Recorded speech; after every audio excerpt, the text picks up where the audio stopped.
A função do primeiro grau também pode ser chamada de função afim. E para entendermos o que é a função do primeiro grau, ou função afim, ou ainda função polinomial, deve-se saber primeiro a forma que ela é escrita, que é y é igual a x mais b, ou ainda f de x é igual a x mais b, onde o a e o b são números reais e o a é um número diferente de zero. Antes da gente ir mais a fundo nas funções de primeiro grau, é importante relembrar os principais conceitos a respeito das funções.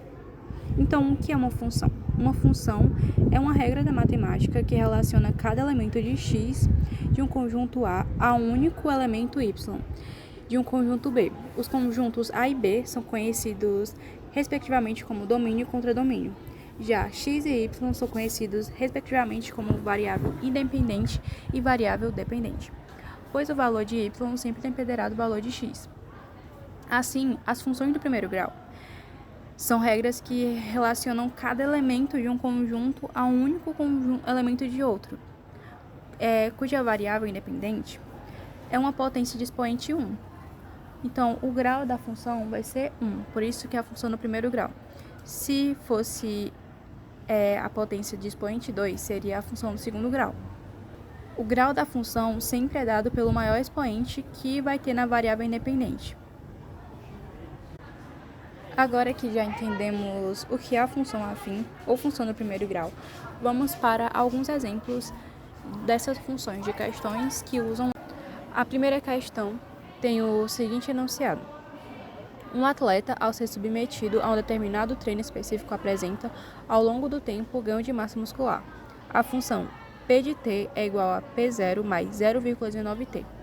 Expressa o peso do atleta em função do tempo ao realizar esse treinamento, sendo P0 o seu peso inicial e T o tempo em dias. Considere um atleta que antes do treinamento apresentava 55 quilos e que necessita chegar ao peso de 60 quilos em um mês. Fazendo unicamente esse treinamento, será possível alcançar o resultado esperado? Então, a gente vai começar a resolução dessa questão substituindo o tempo indicado na função. Assim, a gente vai poder encontrar o peso do atleta ao final de um mês de um treinamento e comparar com o peso que se deseja alcançar. Então, a gente vai substituir na função o peso inicial P0 por 55 e o tempo por 30, já que o valor deve ser dado em dias. Ele quer um mês, então vai ser 30 dias, né, que o valor quer ser dado em dias. Então, vai ficar P de 30 é igual a 55 mais 0,19 vezes 30. Aí, a gente vai multiplicar o 0,19 vezes 30, que vai dar 5,7. Aí vai ficar P de 30 é igual a 55 mais 5,7, que vai ficar 60,7. Então, o atleta terá no final de 30 dias, que é um mês, 60,7. Então, ele conseguirá sim atingir a meta de 60 quilos no final do mês. Agora a gente vai para a segunda questão, que tem o enunciado assim: uma certa indústria produz peças de automóveis. Para produzir essas peças, a empresa possui um custo fixo mensal de 9.100 e custos variáveis com matéria-prima e demais despesas associadas à produção.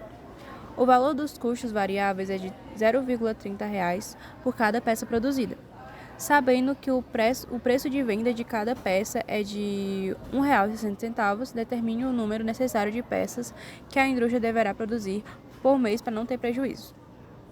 Então, para resolver esse problema, inicialmente a gente vai considerar como x o número de peças produzidas.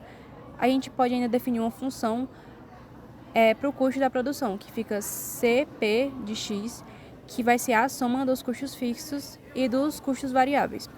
Aí a função vai ser definida por Cp de x é igual a 9.100 mais 0,3x. A gente também vai estabelecer uma função faturamento, que vai ser f de x, que vai depender do número de peças produzidas. Aí vai ficar f de x é igual a 1,6x. A gente pode representar essas duas funções traçando uns gráficos que a gente vai mostrar aqui na tela.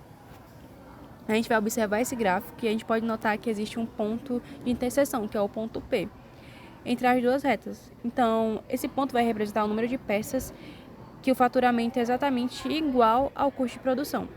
Então, a gente vai, para determinar o quanto a empresa precisa produzir, para não ter prejuízo, a gente precisa conhecer esse valor. Para a gente conseguir, a gente tem que igualar as duas funções definidas, que é o 9.100 mais 0,3x, que é igual a 1,6x, que é as funções que a gente já definiu anteriormente. Então, a gente vai passar o 1,6x, que estava do outro lado para frente, para antes da vírgula, para ficar todos os x antes da vírgula. Aí vai ficar 1,6x menos 0,3x é igual a 9.100. 1,6x menos 0,3x vai ser 1,3x, que vai ser igual a 9.100. Então, o 1,3x que está multiplicando o x vai passar dividindo 1,3 no caso, vai ficar x é igual a 9.100 dividido por 1,3, que vai resultar no resultado de 7.000 peças.